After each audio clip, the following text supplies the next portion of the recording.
माता पिता अपने बच्चों के लिए क्या कुछ नहीं करते। अपने बच्चों की खातिर खुद को बर्बाद कर देते हैं।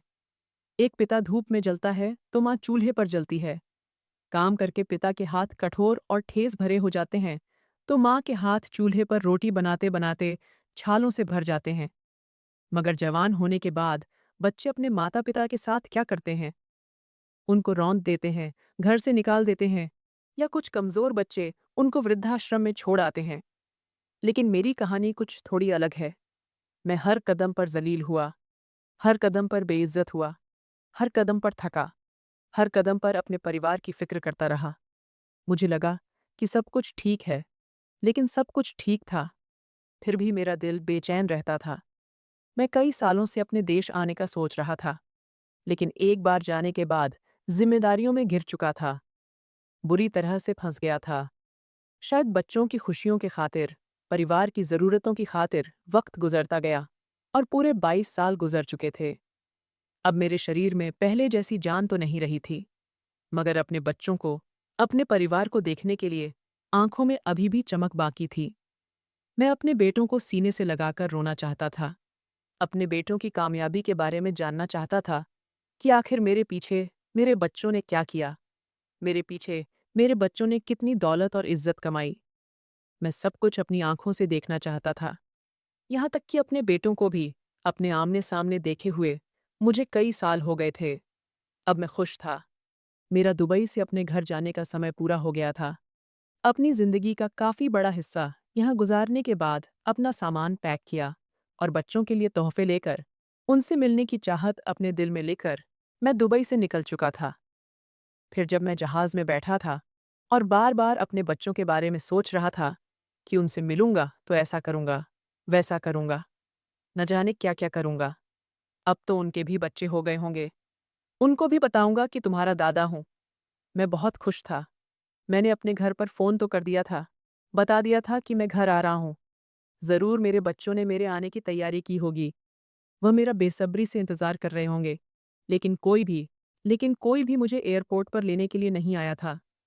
जब मैं फ़्लाइट से उतरकर एयरपोर्ट के गेट पर आया, तब मुझे लगा कि मेरे बच्चे मुझे लेने के लिए ज़रूर आएंगे। मैं काफ़ी देर तक वहाँ खड़ा रहा, इधर-उधर देखता रहा, लेकिन मन उदास हो गया कि कोई भी बेटा मुझे लेने नहीं आया था। सोचा कि मेरे बच्चे कारोबार करते हैं, हो सकता है उनमें से किसी को भी फुर्सत नहीं होगी। आज जब मैं पूरे 22 साल के बाद अपने घर पहुंचा, तो देखा कि वही पुराना मोहल्ला, वही पुरानी गलियां, वही पुरानी सड़कें, सब में काफी बदलाव हो चुका था। शायद वो पुराना जमाना था जब मैं यहाँ से गया था, लेकिन अब वक्त काफी आगे बढ़ गया था और काफी कुछ बदला हुआ सा यहाँ देखा था। अपने शहर आकर, अपने मोहल्ले जाकर और अपने देश आकर बहुत खुशी हो रही थी। अब एक्साइटमेंट थी अपने घर पहुंचकर अपने बच्चों से मिलने की। अपने मोहल्ले पहुंचा तो मोहल्ले के 2-3 आदमी मुझे पहचान गए। मैं रिक्शा में बैठा हुआ था।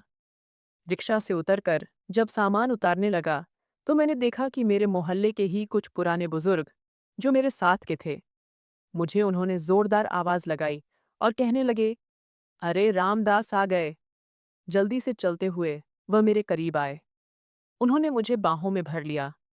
मेरी आंखों में आंसू आ गए। इतने सालों बाद उन लोगों को देख रहा था। वो लोग काफी बदल गए थे। उनमें और मुझ में फर्क इतना था कि वह मेरी ही उम्र के थे, लेकिन बहुत ही सेहतमंद थे। बुढ़ापा उन पर भी था और मुझ पर भी था, लेकिन मेरा शरीर बिल्कुल सूखी हड्डियों की तरह हो गया था। शायद यह सब कुछ ज्यादा मेहनत करने का नतीजा था। मैंने दिन रात एक करके अपने बच्चों के लिए मेहनत की थी। उनकी खातिर अपने देश से, अपने मोहल्ले से, अपने घर से दूर रहा था। मैंने अपने साथियों से कहा कि मैं तुम लोगों से बाद में बात करता हूँ। मुझे अभी घर के अंदर जाना है, अपना घर देखना है, थोड़ी देर आराम करना है। वह कहने लगे कि रामदास, हमें तुमसे बहुत सारी बातें करनी है। फुर्सत में हमसे ज़रूर मिलना। मैंने कहा कि हाँ, कई साल हो गए तुम लोगों के साथ बैठकर बातचीत किए हुए। इतना कहकर मैं अपने घर के दरवाजे पर पहुंचा। आज पूरे 22 साल के बाद जब मैंने अपने घर को ध्यान से देखा, तो हैरान रह गया कि इतने सालों बाद भी ना तो मेरा घर बाहर से बदला था और ना ही घर की चौखट बदली हुई थी। मेरा घर आज भी देखने में और घरों के मुकाबले पुराने जमाने का लगता था। मैंने देखा था कि मोहल्ला बहुत बदल चुका था। आसपास के घरों में नए जमाने का पेंट, नए बड़े-बड़े दरवाजे लगे हुए थे, मगर मेरा घर वहीं था। मैंने तो अपने बच्चों को काफ़ी सारे पैसे भेजे थे। जैसा उन्होंने कहा, हमेशा वैसा ही किया था। तो क्या उन्होंने कभी इस घर में पैसा नहीं लगाया? फिलहाल मैंने इस बात को नज़रअंदाज किया और घर का दरवाज़ा बजाया। दरवाज़ा अभी तक बंद था। मुझे लगा था कि मेरे इंतज़ार में आज दरवाज़ा खुला हुआ होगा।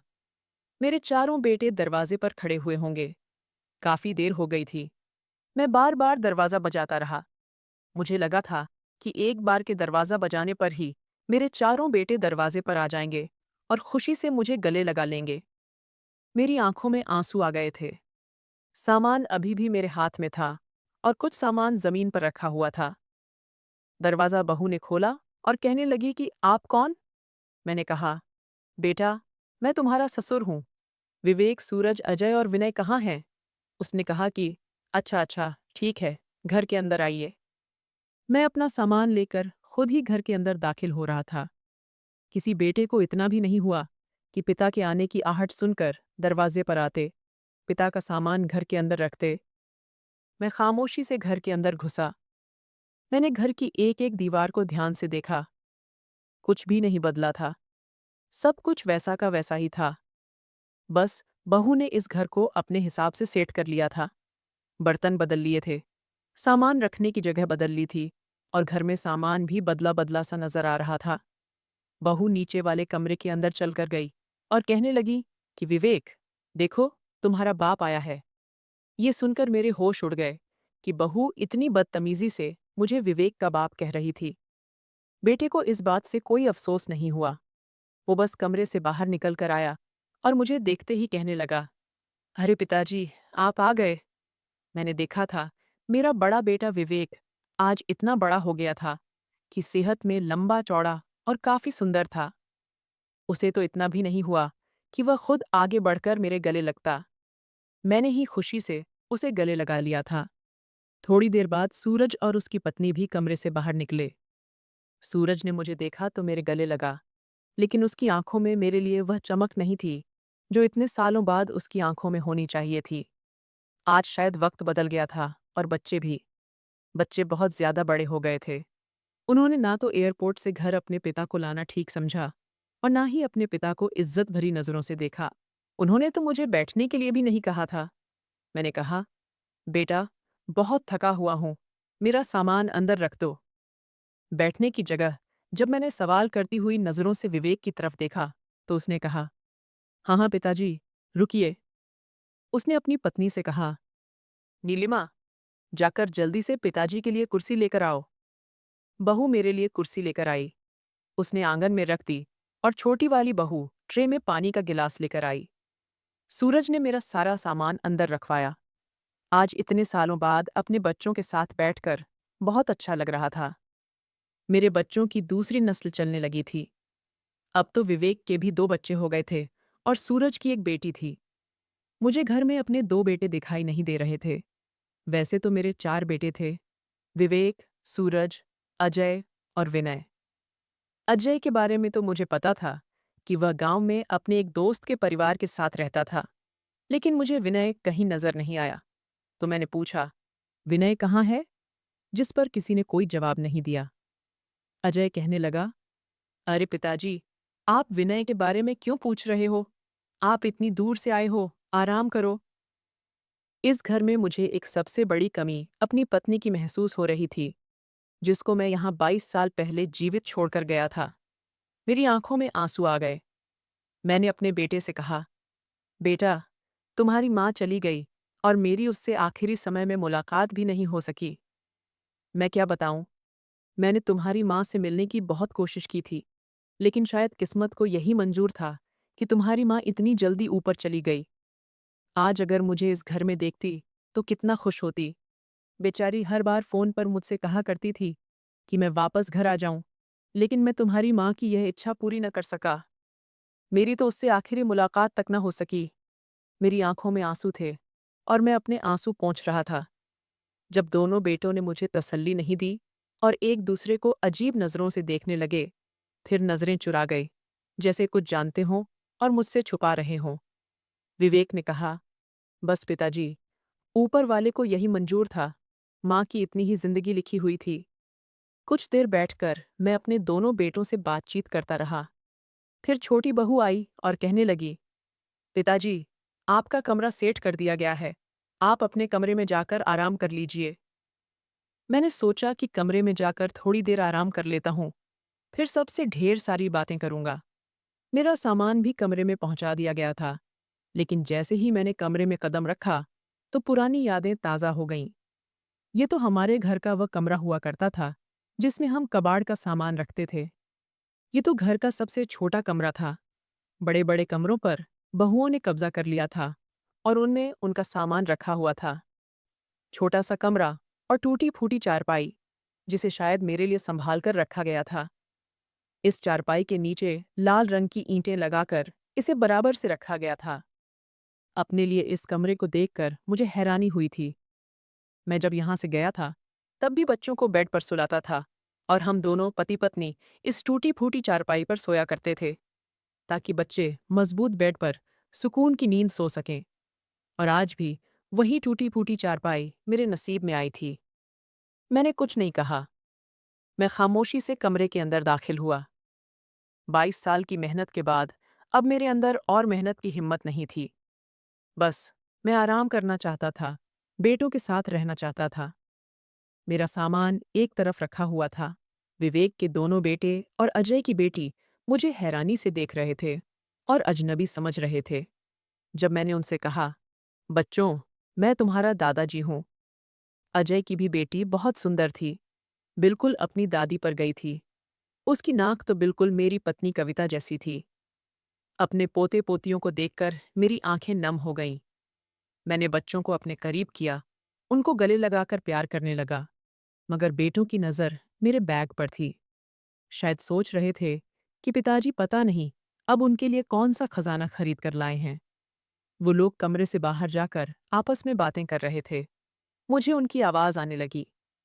मेरे बेटों की पत्नियां उनको समझाने लगीं कि तुम्हारे पिता बड़ा सा बैग भर के लाए हैं, इसलिए पिता की इज्जत करो। तभी तो दोनों बेटे सीधा मुंह करके कमरे के अंदर आए थे। बड़ी बहू ने आकर मेरा आशीर्वाद लिया। छोटी बहू बराबर में खड़ी हो गई। उन लोगों की बातें तो मैं पहले ही सुन चुका था। बड़ी बहू कहने लगी, ससुर जी, मैंने आपको पहचाना नहीं था। मैंने अपने चेहरे पर हल्की सी मुस्कुराहट ली और कहा, कोई बात नहीं बेटा। फिर बड़ी बहू कहने लगी, पिताजी, आपके लिए खाना बना दें? आप क्या खाना पसंद करोगे? मैंने कहा, बहू, मुझे बहुत भूख लगी है। इस समय तो जो है, वही मुझे दे दो। तो दूसरी वाली बहू कहने लगी, हाँ हाँ, कल रात के दाल चावल पड़े हुए हैं, मैं गर्म करके वहीं ले आती हूँ। 22 साल मैंने दुबई में दाल चावल खाकर ही गुजारा किया था। मैंने ज़्यादा महंगा खाना नहीं खाया था कि कहीं बच्चों की ज़रूरत में कमी ना आ जाए, उनकी पढ़ाई के पैसे कम ना पड़ जाएं। और यहाँ आकर भी मुझे दाल चावल ही मिल रहे थे। इस बात का मुझे अफ़सोस हुआ था। बहू ने मेरे आगे खाना लगा दिया था। दाल चावल खाते हुए आंखों से कई बार आंसू बह रहे थे, लेकिन दिल पर कंट्रोल किया। 22 साल पहले और 22 साल गुजारकर भी वक्त एक जैसा था। जाने से पहले दाल चावल खाकर ही गया था, क्योंकि हालात अच्छे नहीं थे। दुबई में भी दाल चावल खाए थे, ताकि घर पर हालात अच्छे हो सकें, और आकर भी दाल चावल ही मिल रहे थे। बच्चों को मेरे आने की खबर पहले से ही थी। क्यों उन्हें इतना नहीं पता था कि घर आए मेहमान के लिए खाना बना लेते? और मैं तो वैसे भी इतने सालों के बाद यहाँ आया था। शायद मेरे नसीब में यही टूटी चारपाई और दाल चावल लिखे थे। शायद मैं अपनी किस्मत में यही लिखवा कर लाया था। मुझे अपनी पत्नी कविता की याद बार-बार आया करती थी। मुझे वह 22 साल पहले का दिन याद आया, जब हमारे घर के हालात बहुत खराब थे। मेरे 4 बेटे, विवेक, सूरज, अजय और विनय, छोटे-छोटे थे। उनको पेट भर खाना भी नहीं मिलता था। मैं चाहता था कि मेरे बच्चे इस दुनिया में गरीबी से न लड़ें, पढ़े-लिखे कामयाब हो जाएं। मैं खेतों में मजदूरी किया करता था, जल्दी-जल्दी काम करता था। फिर भी मालिक मुझे डांटता था, कहता था कि तुम्हारे यहाँ तेज-तेज नहीं चलते, जल्दी-जल्दी काम करो। मालिक काम पूरा लेता, मगर पैसे बहुत कम दिया करता था। फिर मैंने खेतों में काम करना छोड़ दिया और मजदूरी करनी शुरू कर दी। मैं सीमेंट के ब्लॉक उठाकर नई बनने वाली इमारत में रख रहा था। उस समय शरीर में बहुत जान हुआ करती थी, क्योंकि मजदूरी के अलावा भी मुझसे कोई दूसरा काम नहीं आता था। मगर मजदूरी के कोई खास पैसे नहीं मिलते थे। फिर मैंने सोचा कि आखिर यहाँ रहकर कब तक अपने बच्चों को दुनिया की हर खुशी से दूर रखूंगा। मैं उनकी हर ख्वाहिश पूरी करना चाहता था। मैं दूसरों के बच्चों को स्कूल कॉलेज जाते हुए देखता तो मुझे बहुत खुशी होती थी। मैं तो पढ़ा लिखा नहीं था, मगर मेरा शिक्षा हासिल करने का सिर्फ सपना रह गया। मैंने फैसला कर लिया था कि मैं अपने चारों बेटों को खूब पढ़ाऊंगा। मुझसे जितना हो सकेगा मैं उनके लिए करूंगा। एक दिन मैं और मेरी पत्नी उदास बैठे हुए थे। मैंने अपनी पत्नी से कहा कि आखिर ऐसे कब तक चलेगा। मैं सोच रहा हूं कि मैं दुबई चला जाता हूं काम करने के लिए। वहां थोड़ा बहुत पैसा कमाऊंगा तो शायद बच्चों की ज़रूरतें पूरी हो जाएंगी। मेरी पत्नी ने फौरन इस बात से इनकार कर दिया कि नहीं, मैं आपको कहीं नहीं जाने दूंगी। हम रूखी सूखी जैसी भी खा रहे हैं, यहीं रहेंगे, आप कहीं नहीं जाओगे। मैंने अपनी पत्नी के हाथों को थाम कर कहा, मगर मेरा सपना है कि मैं अपने बच्चों को कामयाब बनाऊं।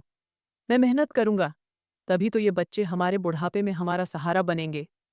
अभी तो शरीर में जान है, मैं उनके लिए मेहनत कर सकता हूँ, लेकिन जब बूढ़ा हो जाऊंगा तो शरीर में जान नहीं रहेगी। फिर यही बच्चे मुझे अपनी मेहनत की कमाई देंगे। सोचो, उस समय मुझे कितना गर्व महसूस होगा। मेरी पत्नी कहने लगी, आप ठीक कह रहे हो, यहाँ पर कुछ नहीं रखा, मगर मेरे बच्चे छोटे हैं। मैं आपसे दूर कैसे रहूंगी और ये बच्चे आपसे दूर कैसे रहेंगे। मैंने कहा, तुम फिक्र मत करो, सब आदत पड़ जाती है। मेरी पत्नी ने जैसे तैसे अपना जेवर बेचकर मुझे दुबई जाने का बंदोबस्त करवा दिया था। फिर मैं दुबई आ गया और यहाँ पर काम करना शुरू कर दिया। उस समय मेरी पत्नी कविता भी जवान थी, बहुत सुंदर थी। बच्चों का स्कूल में एडमिशन करवा दिया गया। बच्चे स्कूल में पढ़ने लगे। हालांकि मेरी पत्नी ने उस समय भी कहा था, ऐसा करो कि बच्चों को कोई हुनर सिखा दो ताकि तुम्हारा हाथ बटा सके, तो घर के खर्चे में भी कुछ आसानी हो जाएगी। लेकिन मैंने कहा, मैं नहीं चाहता कि मेरे बच्चे मेहनत मजदूरी करें। मैं चाहता हूँ कि मेरे बच्चे अच्छी शिक्षा हासिल करें, सेठ की तरह कुर्सी पर बैठकर अच्छे कपड़ों में कंप्यूटर चलाया करें। मेरे बच्चों का खूब नाम हो, इसलिए सारी मेहनत मजदूरी मैं खुद कर लूंगा। मैं जा रहा हूं ना दुबई, वहां से पैसे भेजता रहूंगा। देखना कविता, मेरे जाने के बाद तुम्हें उनका बहुत ख्याल रखना है। उनकी स्कूल की फीस सारे कामों से पहले भरना। उनकी पढ़ाई में किसी तरह की कोई रुकावट नहीं आनी चाहिए। पहले उनकी फीस भरना, फिर घर का कोई खर्चा देखना। आज अगर ये लोग पढ़ लिख गए, उनकी अच्छी नौकरियां लग गईं, तो कल को हमारा ही बुढ़ापा अच्छा होने वाला है। मेरी पत्नी मेरी बातों को समझती थी, लेकिन मुझसे दूर नहीं जाना चाहती थी। मैं बड़ी मुश्किल से उसे समझा बुझाकर दुबई तक आया था। मैं पूरे 22 साल के वीज़ा पर दुबई गया था। ये बहुत लंबा समय था। मैं जानता था कि इसमें मेरी पूरी जवानी निकल जाएगी। उस समय मेरी पत्नी बहुत रो रही थी। मुझे जाने से बहुत रोक रही थी। कह रही थी, मैं आपके बिना इन 4-4 बच्चों की परवरिश कैसे करूंगी? और सबसे बड़ा तो अभी 13 साल का ही हुआ है। पता नहीं तुम कब वापस आओगे। मैं कैसे अकेले सब कुछ संभालूंगी? मगर मैंने उसे बहुत समझाया था। यही कहा था कि अगर आज हमने अपने बच्चों के बारे में नहीं सोचा, तो कल को हम उन्हें क्या जवाब देंगे कि हमने उनके लिए कोई कोशिश नहीं की। फिलहाल सब्र का घूंट पीते हुए मैं दुबई आ गया और यहाँ पर भी मजदूरी करने लगा, क्योंकि मुझे आते ही मजदूरी करनी थी। लेकिन तब मैं जवान हुआ करता था। गांव का असली घी और दूध पीकर जवान हुआ था। शरीर में बहुत ताकत थी। रात के 12 बजे तक भी मजदूरी करता रहता था। यहाँ पर भी जब नई नई बिल्डिंगें बनती थीं, तो उनकी ईंटें ट्रक से उतार उतार कर बिल्डिंग के अंदर रखता था। मुझे काम करके जितने पैसे मिलते, वे सारे के सारे पैसे मैं अपने घर भिजवा दिया करता था। पहले तो मैंने पत्नी का अकाउंट खुलवाया था। पैसे पत्नी के पास जाते थे, लेकिन जैसे ही बड़ा बेटा 18 साल का हुआ, तो उसने अपना अकाउंट खुलवा लिया। फिर मैं उसके ही अकाउंट में पैसे भेजने लगा था। 1-2 महीने के बाद तो पत्नी से फ़ोन पर बात होती थी, वह भी बहुत मामूली सी। मैं उसे कहता था, तुम कैसी हो? बच्चे कैसे हैं? और ज़्यादा फालतू बातें न करके सिर्फ काम की ही बात करता कि तुम बच्चों की स्कूल की फीस वक्त पर जमा कर रही हो ना? ऐसा न हो कि वक्त पर फीस जमा न करने पर बच्चों को कोई परेशानी हो, उनकी पढ़ाई में रुकावट आए। मेरी पत्नी कहती थी, आप ये सारी बातें छोड़ो, आप तो बस यही बातें करते रहते हो। आप मुझे अपनी बताओ, सबके बारे में पूछना बंद करो, आप ठीक हो? बस इतना सी ही बात होती थी, तब तक कॉल कट जाती थी। उस समय पीसीओ वाला फ़ोन हुआ करता था, इसलिए कभी एक दूसरे का दुख दर्द सुनने का समय ही नहीं मिलता था। बस बच्चों की फ़िक्र थी, बच्चों की अहमियत थी, बच्चों की ही बात की जाती थी और फ़ोन बंद हो जाता था। मगर फ़ोन बंद होते ही मेरी आँखों से आँसू फूटने लगते थे। मैं अपने परिवार को बहुत याद करता था। सबसे ज़्यादा फ़िक्र मुझे अपनी पत्नी की हुआ करती थी, जो अपने बारे में कुछ नहीं बताती थी। मेरे बारे में जानने की कोशिश करती, तो इतना समय नहीं होता था कि हम फ़ोन पर लंबी-लंबी बातें कर सकें। जैसे मैं रोया करता था, उसी तरह मेरी पत्नी भी रोती थी। उसे मेरी बहुत याद आती थी। हम दोनों की पसंद की शादी हुई थी। हम दोनों ने साथ रहने, साथ जीने-मरने के वादे किए थे। मगर वक्त और हालात ऐसे बन गए थे कि बच्चों की खातिर हमें क्या-क्या नहीं करना पड़ रहा था। शुरू-शुरू के दिनों में तो बच्चे भी बहुत उदास होते थे। मेरे जाने से उन पर काफ़ी फ़र्क पड़ा था। चारों बच्चों से फ़ोन पर सिर्फ़ 1-1 सेकंड बात होती थी। मैं उनको अपनी आवाज़ सुना देता था, लेकिन वक्त के साथ-साथ शायद वे अपने पिता के बिना रहने के आदी हो चुके थे। फिर गुज़रते हुए वक्त के साथ उनके दिल में अपने पिता की अहमियत सिर्फ़ इतनी रह गई थी कि उनके पिता उनकी ज़रूरत को पूरी करने वाली एक मशीन बन गए थे। बच्चे फ़ोन करके कहते, पिताजी, हमें पढ़ने के लिए अच्छे और महँगे वाले बैग चाहिए। तो मैं यहाँ से महँगे वाले बैग्स खरीदकर उनके लिए हिंदुस्तान भेजा करता था। वहाँ के बैग बहुत अच्छे और मज़बूत हुआ करते थे। बच्चों को बहुत पसंद आते थे। दूसरा बेटा कहता, पिताजी, मुझे वहाँ की जैकेट चाहिए। तो कोई कहता, मुझे वहाँ के जूते चाहिए। मैं उनकी सारी ख्वाहिशें पूरी करता था। एक-एक करके चारों बच्चे अपनी-अपनी फरमाइश बताते और फ़ोन अपनी माँ के हाथ में थमा देते, जो सिर्फ़ इतना कहती, देखो, हमें कुछ नहीं चाहिए, सिर्फ़ आप घर आ जाओ, आप घर वापस कब आओगे?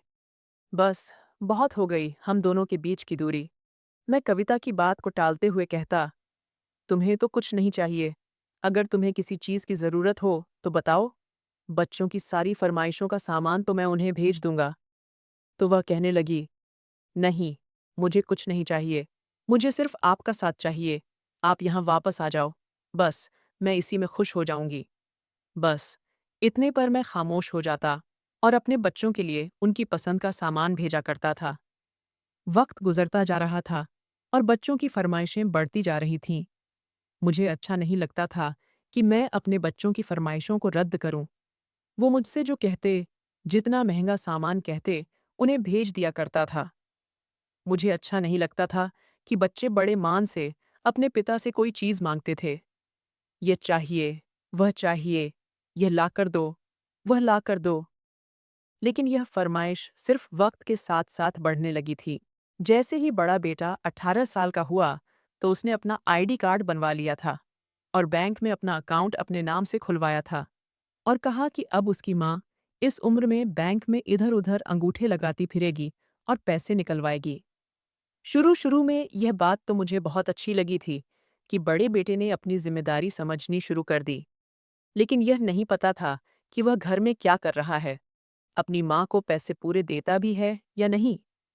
लेकिन विवेक ने मुझसे कहा, पिताजी, मैं कारोबार करना चाहता हूँ, मुझे 20 लाख रुपए की ज़रूरत है। ये सुनकर मैंने कहा, बेटा, 20 लाख पेड़ पर थोड़ी उगते हैं। तुम कोई नौकरी करो, तुम्हें मैंने अच्छी शिक्षा दिलवाई है। अगर पढ़ना है तो 2-3 साल और पढ़ लो। तो वह कहने लगा, पिताजी, आगे की पढ़ाई करने के लिए फीस लाखों की है। इससे बेहतर यही है कि वही लाखों मैं किसी दुकान में लगाकर दुकानदारी कर लूं। मैं ज़्यादा अच्छे पैसे कमा लूंगा। फिलहाल तो आप किसी से उधार पकड़कर मुझे पैसों का बंदोबस्त करवा दो। विवेक मेरा सबसे बड़ा बेटा था। अब उसने मुझसे पैसों की मांग की थी और वह अपना कारोबार करना चाहता था।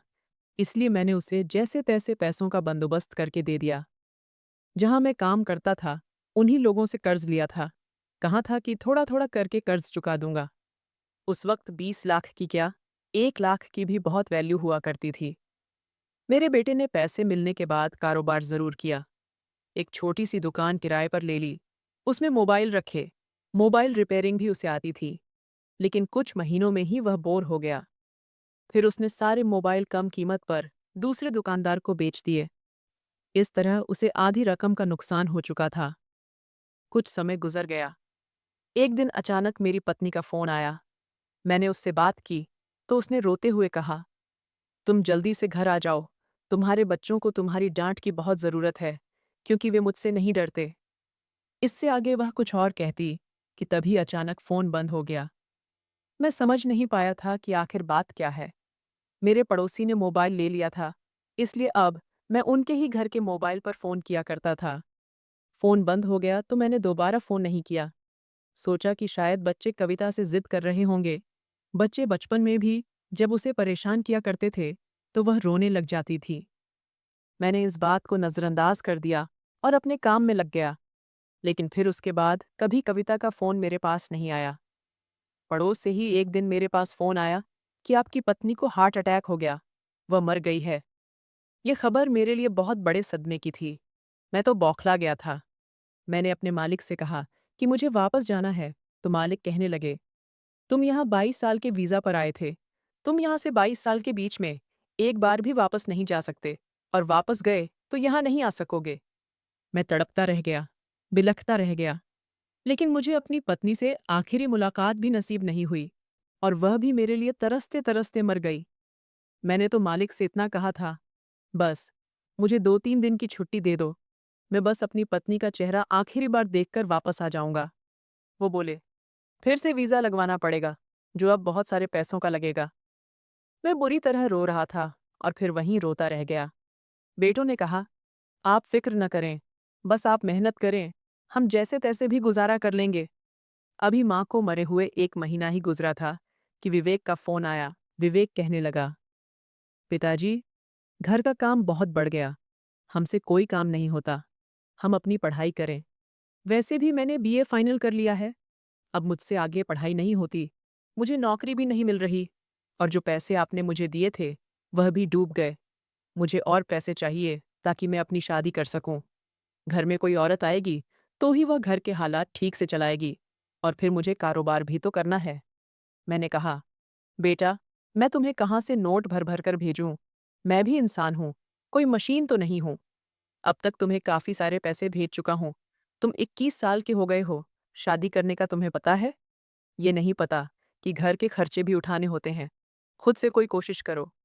इतना कहकर मैंने फ़ोन बंद कर दिया था। बेटे की शादी करनी थी। फिर कुछ समय के बाद मुझे पता चला कि विवेक की नौकरी लग गई है। रिश्ता तय होते ही उसने मुझसे फिर से फ़ोन किया और कहने लगा, मेरी नौकरी लग गई है, लेकिन शादी के लिए तो पैसे चाहिए ना? मरता क्या ना करता। फिर से मेहनत मजदूरी शुरू की। चलो, आज बेटे की शादी हो गई, वो किसी कामकाज का हो जाएगा, तो उसी के लिए अच्छा है। आखिरी बार मैंने अपनी पत्नी का चेहरा तक नहीं देखा था। जवानी में उसे छोड़ कर आया था, लेकिन यह नहीं पता था कि मैं दोबारा कभी उसका चेहरा नहीं देख सकूंगा। मैंने कुछ पैसे खुद जमा किए थे और कुछ उधार लेकर बड़े बेटे विवेक को भेज दिए, जिससे उसने शादी की और कारोबार भी करने लगा। उसकी पत्नी वैसे तो अच्छी थी, लेकिन बहुत चालाक थी। वह उसे काम के लिए उकसाती थी, लेकिन अपने देवरों को बर्दाश्त नहीं करती थी। कहती थी, मैं उनकी नौकरानी बनकर नहीं रहूंगी, जो इनको नाश्ता और खाना बनाकर दूं, और ये घर में बैठकर बिस्तर तोड़ते रहें। मेरा छोटा बेटा था, जो जिम्मेदार था, विनय, लेकिन उसने अपने पिता से अभी तक बात नहीं की थी। फिर एक दिन मेरे पास अजय का फ़ोन आया। उसने कहा, पिताजी, मैं भी शादी करना चाहता हूँ। भाभी के बड़े नखरे हैं, ठीक से खाना भी नहीं देती। इस घर पर दोनों भाइयों में बहुत झगड़ा होता है। पर अजय से पहले मुझे मेरे पड़ोसी के घर से फ़ोन आ चुका था कि आज तुम्हारे दोनों बेटे विवेक और अजय में बहुत खतरनाक झगड़ा हुआ। दोनों एक दूसरे के जानी दुश्मन बन गए थे। ये सुनकर मैं परेशान हो गया था। अजय कहने लगा, भैया तो जोरू के गुलाम बन गए, हमें कोई नहीं पूछता। मैंने कहा, तुम भी बड़े हो गए हो, नौकरी क्यों नहीं करते? वह कहने लगा, बहुत अच्छे पिताजी, बड़े भैया को तो आपने पैसे भेजकर उनकी शादी करवा दी, उनका कारोबार भी करवा दिया। मेरी बारी आई तो नौकरी को कह रहे हो? मैं भी शादी करूंगा, ताकि मेरी पत्नी इस घर को संभाले, हमें खाना दे। भाभी बहुत ही बदतमीज औरत है। कल को जब आप यहाँ आओगे तो आपको पता चल जाएगा। पहला कर्ज पहले ही मुझ पर उतरा नहीं था कि फिर से मैं कर्ज लेने पर मजबूर हो गया था। मैंने अजय के लिए भी कर्जा लिया, पैसे भेजे ताकि वह भी अपना कारोबार कर ले और अपना घर बसा सके। अजय इस मामले में बहुत तेज था। उसने अपने कॉलेज में पढ़ने वाली एक लड़की से शादी कर ली, जिससे वह मोहब्बत करता था, और पैसों को बर्बाद न करके अपने कारोबार पर लगा लिए। उसने छोटा-मोटा कपड़े का कारोबार शुरू कर लिया था। शादी के बाद उसने पैसे बर्बाद नहीं किए। उसकी पत्नी भी समझदार थी। उसने आते ही अपना खाना-पीना अलग कर लिया। लेकिन एक ही घर में रहते हुए जब दोनों एक दूसरे का सामान इस्तेमाल करतीं, तो छोटी-छोटी बातों पर झगड़ा हो जाया करता था और सारा मोहल्ला उनका तमाशा देखता था। मेरे पास इस बात की भी खबर पहुंच जाती थी। मैं बहुत परेशान रहने लगा था कि आखिर बेटों को हो क्या गया है। मेरा सबसे छोटा बेटा विनय घर का माहौल देखकर हॉस्टल में पढ़ने के लिए चला गया था। उसे घर चिड़ियाघर जैसा लगने लगा था। और तीसरे नंबर वाला बेटा सूरज, उसके तो मोहल्ले से मेरे पास बहुत शिकायतें आने लगी थीं कि वह मोहल्ले की लड़कियों के साथ अफेयर चलाता है और उनके साथ छेड़छाड़ करता है। ये सुनकर तो घर की बहुओं को भी मौका मिल गया था। उन्होंने कहा, जो बाहर की लड़की पर नजर रखता है वह घर की औरतों पर भी नजर रख सकता है, इसलिए इसे घर से बाहर निकाल दो। मोहल्ले वाले मुझे फोन करके इसकी शिकायतें लगाते रहते थे। उसकी तरफ से भी मैं बहुत परेशान था। घर से तो उसके दोनों भाइयों ने उसे निकाल दिया था, इसलिए उसने एक दिन मुझे फोन करके बताया, पिताजी, भैया भाभी मुझ पर गलत इल्जाम लगाते हैं। मैं किसी की बहन बेटी को नहीं छेड़ता। मैं जा रहा हूँ। मेरा एक दोस्त है, उसके घर पर रहने के लिए। अभी हाल फिलहाल में उसकी मौत हो गई। उसके परिवार को मेरी ज़रूरत है। मैं डिलीवरी बॉय का काम करता हूँ, इसलिए जब उनके घर रहूंगा तो अपनी कमाई भी उनको ही दूंगा। उसने मेरी एक न सुनी और फ़ोन बंद कर दिया। और फिर पता चला कि वह अपने दोस्त के परिवार में जाकर रहने लगा। उन लोगों ने अपनी बेटी की शादी उसके साथ करवा दी और उसे रहने के लिए घर भी दे दिया। साथ ही साथ उसे कारोबार भी करवा दिया। फिर वह कभी पलटकर अपने भाइयों के पास नहीं आया और न ही उसने कभी मुझे फ़ोन किया। वो घर जमाई बन चुका था। 22 साल के बाद जब मैंने अपने बेटों को यह बताया कि मैं वापस आ रहा हूँ, तो जैसे उनको सांप सूंघ गया था। और अब अपनी आंखों से भी मैं अपने बिगड़े हुए बेटों के हालात देख चुका था। सारी रात मुझे नींद नहीं आई थी। बस पुराने समय के बारे में सोच सोच कर करवटें बदलता रहा। सुबह की रोशनी पूरे घर में फैली तो सोचा कि घर से बाहर निकलकर टहल लेता हूँ। वैसे भी ये घर मुझे काटने को दौड़ रहा है। घर में सब लोग बेखबर सो रहे थे। मैंने घर का दरवाज़ा खोला और बाहर निकल गया था। काफ़ी समय तक मैं टहलता रहा। टहलते टहलते सुबह के 10 बज गए थे। भूख लगने लगी थी। सोचा, घर जाकर बहू से नाश्ता बनवाता हूँ। घर में आया तो पता चला कि अभी तक सब सो रहे थे। फिर वापस घर के दरवाजे से निकल ही रहा था कि आज पड़ोस के दोस्त मिल गए और कहने लगे, कहाँ हो? कल से दिखाई नहीं दे रहे। हम तो तुमसे बात करने के लिए काफ़ी समय से बेचैन बैठे हैं। मैंने कहा, हाँ, बस कल घर पहुँचने के बाद आराम करने में सारा दिन निकल गया। वो लोग मुझे अपने साथ चाय के होटल पर ले गए। ये मेरे तो पुराने दोस्त थे। वैसे तो मेरे मोहल्ले के और भी दोस्त हुआ करते थे, जो मेरे सुख-दुख के साथी थे। कुछ अपने बुढ़ापे की वजह से घर से बाहर नहीं निकलते थे, तो कुछ भगवान को प्यारे हो गए थे। उन्होंने मुझे होटल पर ले जाकर चाय पिलवाई और कहने लगे, घर में सब कुछ कैसा है? मैंने कहा, सब ठीक है। फिर उन्होंने मुझे बताना शुरू किया, तुम्हारी पत्नी के साथ तुम्हारे बच्चों ने बहुत बुरा किया था। ये सुनकर मैं हैरान हो गया। मैंने कहा, क्या मतलब है तुम्हारा? मेरे बच्चों ने ऐसा भी क्या किया? उन्होंने कहा, तुम्हें कुछ नहीं पता। तुम्हारे बड़े दोनों बेटों ने माँ के साथ बड़ी बदतमीजी की थी। अरे बहन को बहुत मारा भी था। धक्के मारकर घर से निकाल दिया था। बेचारी यह सदमा सह न सकी। मैंने कहा, नहीं, मेरे बेटे ऐसा नहीं कर सकते। तो उन्होंने कहा, अरे रामदास, तुम्हें क्या पता कि तुम्हारे जाने के बाद तुम्हारे घर में क्या-क्या हुआ? चलो, मैं तुम्हें शुरू से बताता हूँ कि तुम्हारे जाने के बाद तुम्हारी पत्नी पर क्या बीती थी। तुम चले गए तो सब कुछ ठीक था। तुम्हारे बच्चे पढ़ भी रहे थे और तुम्हारी पत्नी बच्चों का बहुत ख्याल रखती थी। लेकिन जब धीरे धीरे तुम्हारे बच्चे जवान होने लगे, तो तुम्हारे बड़े बेटे ने तुम्हारे भेजे गए सारे पैसे अपने अकाउंट में मंगवा लिए, और वह बहुत कम पैसे तुम्हारी माँ को घर खर्च के लिए दिया करता था और बाकी के सारे पैसे अपने दोस्तों के साथ अय्याशी करने में उड़ा दिया करता था। बच्चे अपनी माँ से बिल्कुल नहीं डरते थे। वे हमेशा बाप के डर से ही बुराई से बचते हैं। तुम्हारी पत्नी ने कई बार कोशिश की कि वह तुम्हें बुला सके, ताकि तुम्हारी डांट से तुम्हारे बच्चे सुधर जाएं, मगर तुम्हारा आना आसान नहीं था। तुम्हारे दोनों बड़े बेटे आवारागर्दी में लग गए थे, और छोटा बेटा सूरज, वो तो मोहल्ले की लड़कियों को छेड़ता था, उनके साथ अफेयर चलाता था। जब तुम्हारे बड़े बेटे के काम में नुकसान हुआ, तब तुम्हारी पत्नी ने कहा था, बेटा विवेक, तुम अपने पिता की मेहनत की कमाई उजाड़ रहे हो। तुम्हें काम नहीं करना था, तो क्यों इतने पैसे लिए? इस पर विवेक ने बदतमीजी करनी शुरू कर दी। अजय कहने लगा कि अब की बार मैं भी पिताजी से पैसे मांगूंगा, और सूरज लड़कियों को छेड़ रहा था। ये सब तुम्हारी पत्नी से बर्दाश्त नहीं हुआ। उसने एक दिन फैसला कर लिया था कि वह तुम्हें बताकर ही रहेगी कि तुम्हारे बच्चे उसे कितना परेशान कर रहे हैं, और तुम्हारे यहाँ इस घर में इन बच्चों को कितनी ज़रूरत है। वो एक दिन फ़ोन लेकर तुम्हें फ़ोन पर सब बताने ही वाली थी कि तीनों बेटों ने उसे मौके पर पकड़ लिया, फ़ोन बंद कर दिया, उसका हाथ मरोड़ दिया। तो वह बेचारी तड़प कर चीख उठी थी और उसे कहने लगे, अगर पिताजी से कोई भी शिकायत की तो अच्छा नहीं होगा। वह बेचारी अपना हाथ तोड़कर खामोश बैठ गई थी। घर का काम भी उसे ठीक से नहीं होता था। हाथ में प्लास्टर चढ़ गया था, हाथ बेकार हो गया था। बेटों का व्यवहार दिन ब दिन खराब होता जा रहा था, मगर सबसे छोटा बेटा विनय उस समय रोता रहता था, माँ के लिए तड़पता रहता था, मगर छोटा था। भाइयों ने उसे दबा कर रखा था। वो बेचारा कुछ नहीं कर सका। और फिर एक दिन तुम्हारी पत्नी जिंदगी की जंग हार गई, मर गई बेचारी। उसके बाद एक एक करके तुम्हारे दोनों बेटों ने शादी कर ली, तो दोनों बेटों की पत्नियां इतना झगड़ा करती कि पूरा मोहल्ला उनका तमाशा देखता।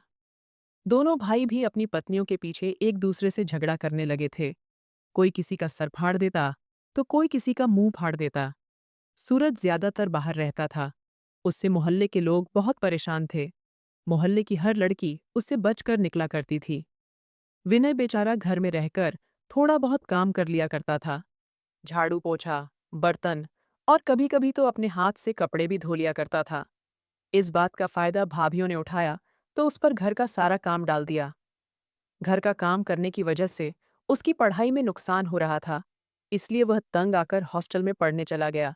और फिर तुम्हारे तीसरे बेटे सूरज ने भी जाकर अपने दोस्त के घर पर रहना शुरू कर दिया।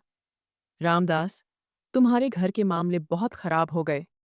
दोस्त, तुमने सारी जिंदगी मेहनत मजदूरी में गुजार दी, अपने बच्चों की खुशियां पूरी करने में गुजार दी, मगर तुम्हें यह नहीं पता था कि तुम्हारे बेटों ने तुम्हारी मेहनत का, तुम्हारी भलाई का बड़ा गलत फायदा उठाया। अपने दोस्तों की बात सुनकर मेरी आंखों में आंसू आ गए थे। दिल में बड़ा दर्द उठा था कि क्या मेरी औलाद ऐसी है। वैसे तो मुझे यहाँ आने के बाद उन पर थोड़ा थोड़ा शक हुआ था कि वो लोग ठीक नहीं हैं, मगर उन्होंने इतना बुरा किया, ये मैं नहीं जानता था। मेरी कविता को भी मार डाला मेरे बेटों ने। मैं अपने चेहरे पर हाथ रखकर रोने लगा था। मेरे दोस्तों ने मुझे समझाया और कहा, तुमने अपने बेटों की खातिर बहुत कुछ किया रामदास। तुम्हारे जैसा इंसान हमने अपनी पूरी जिंदगी में नहीं देखा। बस अब हम तुमसे यही कहना चाहते हैं कि अपने बेटों से कोई उम्मीद मत रखो।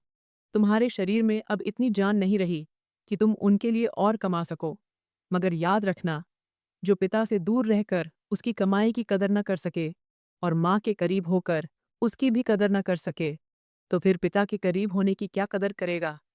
मैंने अपने दोस्तों का शुक्रिया अदा किया कि उन्होंने मुझे सब कुछ बता दिया, वरना मैं तो इन सारी बातों से अनजान रह जाता। मुझे बहुत गुस्सा आ रहा था। जब मैं घर के अंदर दाखिल हुआ, तो सब के सब अभी तक सो रहे थे। मैंने तेज आवाज से चिल्लाना शुरू कर दिया। दोनों बेटों को आवाज लगाई और उनसे पूछा, तुम लोगों ने ऐसा क्यों किया था? उनको पता चल गया था कि मुझे मोहल्ले वालों ने ही उनकी पूरी कहानी बता दी है, तो वे मोहल्ले वालों को गंदी गंदी गालियां देने लगे। लेकिन मुझे यकीन हो गया था कि मेरे बेटे बदतमीज हैं। बहुओं का व्यवहार भी बहुत बुरा होने लगा।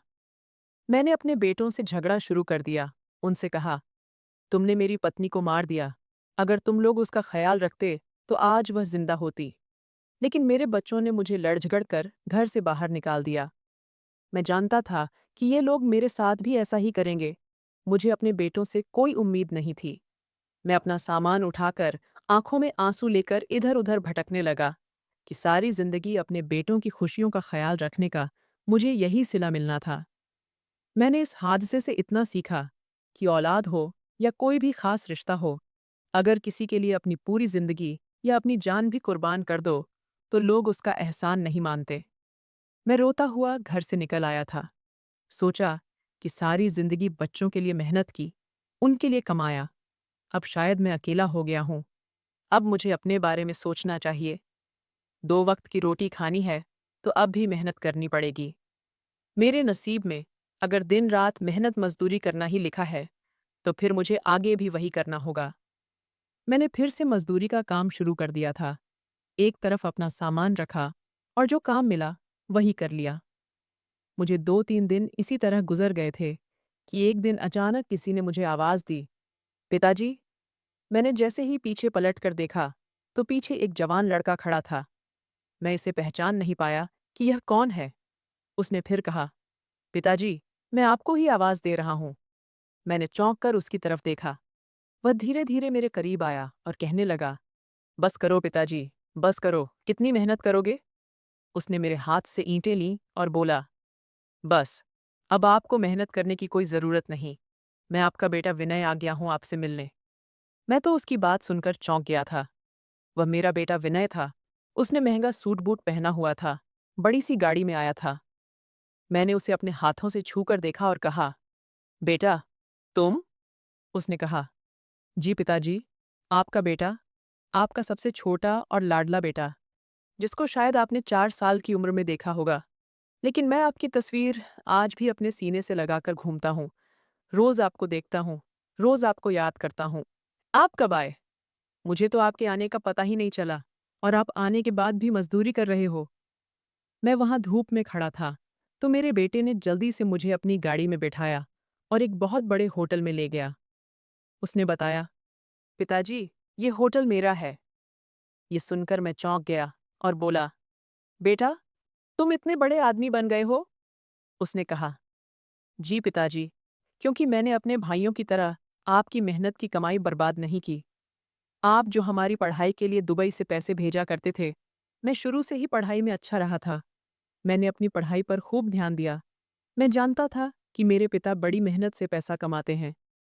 जब तक माँ जिंदा थीं, मुझे पढ़ाई के पैसे देती रहीं, लेकिन जब भाइयों ने माँ को मार दिया, तो मैं अकेला रह गया था। मैं आगे स्कॉलरशिप पर पढ़ता रहा, हॉस्टल में रहता रहा, छोटी-मोटी नौकरी भी की, पढ़ाई फिर भी जारी रखी। और आज देखो, पढ़ लिख कर इतना कामयाब इंसान बन गया हूँ कि जैसा आप चाहते थे, आपका बेटा बिल्कुल वैसा बन गया। विनय की बातें सुनकर मेरी आंखों में आंसू आ गए थे। मैंने उसे सब कुछ बता दिया कि मैं कब यहाँ आया और उसके 100 भाइयों ने मेरे साथ क्या-क्या किया। विनय ने बताया, पिताजी, उन लोगों ने मेरे साथ भी बहुत बुरा किया। मुझे घर का नौकर समझ लिया था और सूरज भैया तो अपने दोस्त के घर पर रह रहे हैं। घर जमाई बन गए। सब ने अपने-अपने बारे में सोचा। किसी ने मेरे बारे में नहीं सोचा कि मैं क्या चाहता हूँ, मैं क्या कर रहा हूँ। इसलिए जब मैं अपने पैरों पर खड़ा हो गया, तो मैंने भी उन लोगों को पलटकर नहीं देखा। मगर मुझे नहीं पता था कि आप आ गए हो। बस पिताजी, बहुत हो गई आपकी मेहनत मजदूरी। अब आप मेरे साथ रहोगे और सबसे खुशी की बात यह है कि मैंने शादी कर ली है। मेरी पत्नी बहुत अच्छी है। मैंने उसे आपके बारे में बताया कि मेरी पूरी दुनिया और मेरे लिए सब कुछ आप ही हो। मैं ही नहीं, बल्कि मेरी पत्नी भी आपको रोज़ याद करती है। अब आप मेरे साथ चलो और अब आप अपने घर में रहोगे, क्योंकि वह घर मेरा नहीं, बल्कि आपका है। आपने ही तो हमारे लिए इतनी मेहनत की थी। बेटे की बातें सुनकर मेरी आंखों में आंसू आ गए थे। मैंने उसे गले से लगाया और काफ़ी देर तक रोता रहा। फिर वह मुझे अपने घर ले आया, तो मैंने उसका बड़ा-सा महल जैसा घर देखा। बहू भी बहुत सुंदर थी। उसने मेरी बहुत इज़्ज़त की और मेरे पैर छूकर आशीर्वाद लिया। फिर मैं विनय के साथ ही रहने लगा। विनय ने कहा, पिताजी, मैं चाहता हूँ कि आप अपनी मर्जी से अपनी जिंदगी जिए। आपको जहाँ जाना है, मेरी गाड़ियों में जाइए और जो भी काम हो, नौकरों से करवाइए। यहाँ आपको कोई तकलीफ नहीं होगी। मैं अपने बेटे के घर में बहुत खुश था और सुकून में था। मुझे उस पर गर्व महसूस हो रहा था कि मेरे बड़े 3 बेटे तो नकारा निकले, लेकिन मेरा सबसे छोटा बेटा मेरी मेहनत का सिला था। एक दिन जबरदस्ती बहू ने मुझे ड्राइवर के साथ शॉपिंग पर भेज दिया। मैं अपने लिए शॉपिंग करके गाड़ी में बैठकर आ रहा था कि शायद मुझे अजय और विवेक ने देख लिया। उन्होंने जब मुझे इतनी बड़ी गाड़ी में बैठा देखा तो हैरान रह गए। सोचने लगे कि पिता ने इतना पैसा कमा रखा था कि आज इतनी बड़ी गाड़ी में महंगे कपड़े पहनकर जा रहे हैं। उन लोगों ने मेरा पीछा किया और जब विनय के बंगले पर पहुंचे तो मुझसे मिलने को कहने लगे। विनय दरवाजे पर देखने गया कि आखिर पिताजी से मिलने कौन आया है। जब उसने अपने दोनों भाइयों को देखा तो घर के अंदर बुलाया। उन्होंने देखा कि विनय और पिता बहुत बड़े बंगले में रह रहे हैं, मतलब ये लोग बहुत अमीर हैं। मैंने तो उनसे कोई बात नहीं की थी क्योंकि मुझे उनसे नफरत महसूस हो रही थी। उन्होंने विनय से कहा, हम पिताजी को अपने साथ ले जाना चाहते हैं और पिताजी से माफ़ी मांगना चाहते हैं। हमने उनके साथ बहुत गलत किया, मगर हमें पता चल गया कि पिताजी बहुत अच्छे हैं। हम पिताजी के साथ रहेंगे। विनय कहने लगा, पिताजी सिर्फ मेरे हैं और मैं पिताजी को कहीं नहीं जाने दूंगा। आप लोग मेरे घर से निकल सकते हैं क्योंकि यह घर मेरा है। आपका मेरे पिता पर कोई हक नहीं। आपके लिए तो मेरी माँ और पिता पहले ही मर चुके हैं। उन दोनों को अपनी गलतियों पर पछतावा होने लगा, शर्मिंदगी होने लगी। दौलत देखकर वापस मेरे पास लौट आए थे, लेकिन मेरे बेटे ने उनको इतनी बुरी तरह डांट कर घर से बाहर निकाल दिया कि दोबारा कभी उनकी वापस आने की हिम्मत ही नहीं हुई। आज वह दोनों एक ही घर में रहते हैं। अपनी पत्नियों के चक्कर में एक दूसरे से भाई भाई लड़ते रहते हैं। दोनों भाई एक दूसरे की बेइज्जती करने में कोई कसर नहीं छोड़ते। दूसरी तरफ सूरज आज भी अपने ससुराल वालों का गुलाम बनकर अपनी जिंदगी गुजार रहा है और इधर मैं बड़े गर्व और फक्र के साथ अपने छोटे बेटे विनय के साथ इस घर में रहता हूँ, जिसने मुझे पूरी जिंदगी की मेहनत का सिला दे दिया। मेरे लिए विनय ही मेरे सब्र का फल है, जो बुढ़ापे को संवारने के लिए मैं अपने बच्चों के लिए मेहनत कर रहा था। वो मुझे अपने 3 बड़े बेटों से तो नहीं मिल सका, लेकिन छोटे बेटे ने मेरा सर गर्व से ऊंचा कर दिया। आज भी मैं उसके ही घर में रहता हूँ और वह मुझे बहुत प्यार करता है, मुझे अपना सब कुछ मानता है और मेरे मुंह से सिर्फ उसके लिए आशीर्वाद और प्रार्थना ही निकलती है। और शायद मेरी प्रार्थनाओं का ही असर है कि उसका कारोबार दिन ब दिन तरक्की कर रहा है। तो दोस्तों, आपको यह कहानी कैसी लगी हमें कमेंट करके ज़रूर बताएं और साथ ही चैनल को सब्सक्राइब ज़रूर करें।